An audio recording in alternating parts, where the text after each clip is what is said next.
Hello friends. Today, we're going to talk about the book When Things Don't Go Your Way by Haemin Sunim. John was always the kind of person who chased perfection.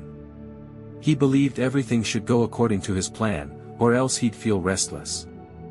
One day, his presentation at the office went terribly wrong, and his boss scolded him harshly. John spent the entire day thinking about it, and even when he got home, his mood didn't improve. He thought to himself, "Why is my life so messy? Why can't everything be under my control?" In that same mood, he turned on his laptop, but he didn't feel like working. He decided to read something instead. John thought, let's see what this book has to offer. On the first page of the book, it read, "Embrace impermanence. Recognize that all aspects of life are transient." John thought about it as he began reading the first chapter. It told the story of a small village where people were eagerly waiting for rain. The village had been experiencing a drought for months, and the villagers prayed to God every day, but the rain didn't come. One day, a wise monk arrived in the village. The villagers stopped him and said, "Please, help us. Why isn't it raining?" The monk smiled and said, "Your problem isn't that it's not raining. Your problem is that you've assumed that both happiness and sorrow are permanent. If it's not raining, that too is a passing phase. Accept it. Everything changes." John found this line very strange. Everything changes? Does that mean that whatever bad is happening in my life will also change? He began reading more deeply, and the book said that we often make our problems seem so huge that we believe they'll never end. But the truth is, just like day and night change, every situation also changes. The words in the book were simple, but their depth made John reflect.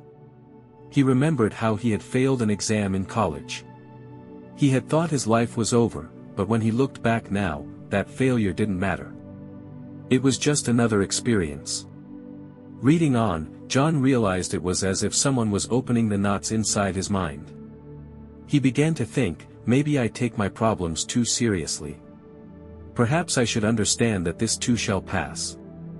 He closed the book and sat back on the couch, pondering.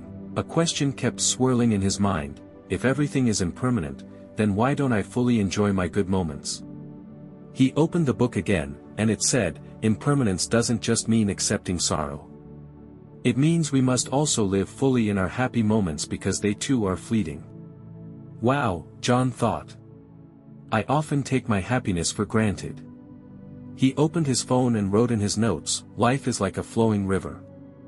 It keeps moving, it doesn't stay in one place. You can't hold on to the water, but you can enjoy its coolness while it's in your hands." He remembered the monk's story and thought, if the villagers had understood that the drought too is a passing phase, maybe they wouldn't have been so worried. He thought about his presentation and said to himself, "This too is temporary. I can do better next time. Why am I making such a big deal about it?" It was 11 p.m., but John felt at peace. He placed the book aside and promised himself to read the next chapter the next day. This lesson on impermanence had been an eye-opener for him. He thought, maybe this book was written just for me. The next morning, John thought, I'll go to the gym, meditate, and look at the day with a fresh perspective.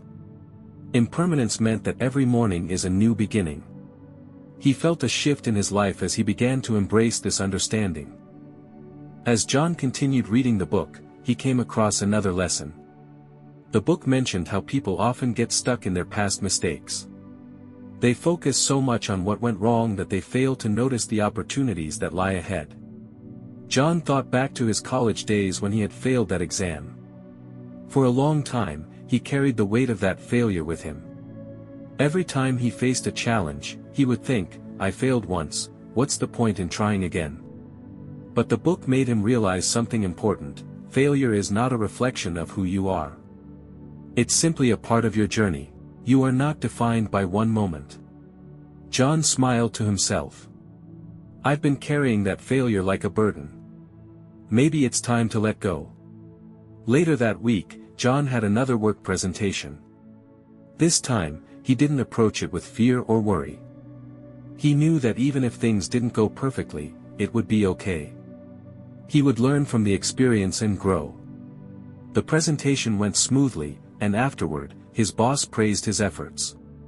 John was relieved, but more than that, he was proud of himself for not letting his past hold him back. The book also spoke about the importance of self-compassion. John had always been his harshest critic. If things didn't go as planned, he would punish himself with negative thoughts. "I'm not good enough," he would tell himself. "I should have done better." But the book taught him that self-compassion is key to growth. Be kind to yourself, just as you would be to a friend. John started practicing this. When he made mistakes, instead of criticizing himself, he would gently remind himself, "I'm learning, and it's okay to stumble sometimes." This shift in mindset made a big difference in how he viewed his challenges. He was no longer afraid of making mistakes, instead, he saw them as opportunities to improve. One afternoon, John met up with Alex, his longtime friend. They sat at a cafe, sipping coffee and chatting about life. John shared some of the lessons from the book, particularly the one about impermanence. Alex listened intently. "It sounds like a powerful message," he said. "I think I could benefit from learning to let go of some things too." John nodded. "It's all about accepting that life isn't perfect, and that's okay. The key is to embrace the journey, even when things don't go as planned." As they spoke, John realized that the lessons he had learned from the book had not only helped him find peace but also brought him closer to those around him. He was becoming more present, more aware of his own feelings, and more understanding of others. That evening, John felt a deep sense of gratitude. He was thankful for the book that had helped him see life in a new light. He had learned that life would never go perfectly, but it didn't have to. It was enough to just live it fully, with all its ups and downs. As John continued his journey, he found that the lessons from the book were becoming more ingrained in his daily life. He began to practice mindfulness more regularly, focusing on the present moment rather than worrying about the future or dwelling on the past. One evening, while taking a walk through the park, John realized how much peace he had found. The stress he once carried seemed to have lifted, replaced with a calm acceptance of the flow of life. He wasn't perfect, but he was learning and growing every day. Later that week, John had another conversation with Alex. This time, it was about the importance of gratitude. The book had encouraged John to start a gratitude journal, where he would write down 3 things he was grateful for each day. "I've been doing it for a week now," John told Alex. "It's amazing how much it shifts your mindset. I've been focusing on the little things, like the warm sun on my face or a good conversation." Alex smiled. "I've heard of that. It really does change your outlook. I might give it a try." John encouraged his friend, and they discussed how expressing gratitude could lead to a more positive, peaceful life. The more they talked about it, the more John realized how far he had come in such a short time. One of the final lessons from the book that John took to heart was about embracing simplicity. Haemin Sunim wrote, "Sometimes we complicate life by overthinking and overplanning. What we really need is to simplify our thoughts and actions." At first, John wasn't sure how to apply this to his busy life, but slowly, he began to understand. He started letting go of the need to control everything and embraced the idea of going with the flow.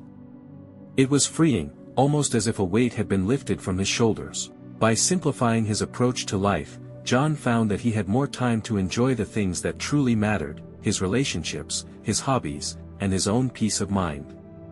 His life became less about checking off boxes and more about enjoying each experience as it came. A few months later, John met up with Alex again. This time, they talked about how much had changed since their last conversation. Alex had started his own gratitude journal and was practicing mindfulness, and John had embraced the idea of simplicity. "I feel like we've both grown so much," Alex said, sipping his coffee. John nodded. "It's amazing how small shifts can make such a big difference in how we live our lives. I'm not perfect, but I'm definitely more at peace than I used to be." As they parted ways, John felt a sense of contentment wash over him. He had learned to accept life for what it was, imperfect, unpredictable, but always worth living. In the end, the lessons from the book were not just words on a page but powerful tools that had helped John transform his mindset and his life. And with each passing day, he was becoming more and more at peace with who he was, just as he was. Thank you so much for listening to this story. I hope it inspired you to take control of your thoughts and start attracting the life you deserve. Remember, the power to change is within you. If you enjoyed this video, don't forget to like, comment, and subscribe to the channel for more content like this. Your support means the world, and we'd love to have you join us for more stories of transformation. Until next time, keep believing in the power of your thoughts, and make the impossible possible. See you soon.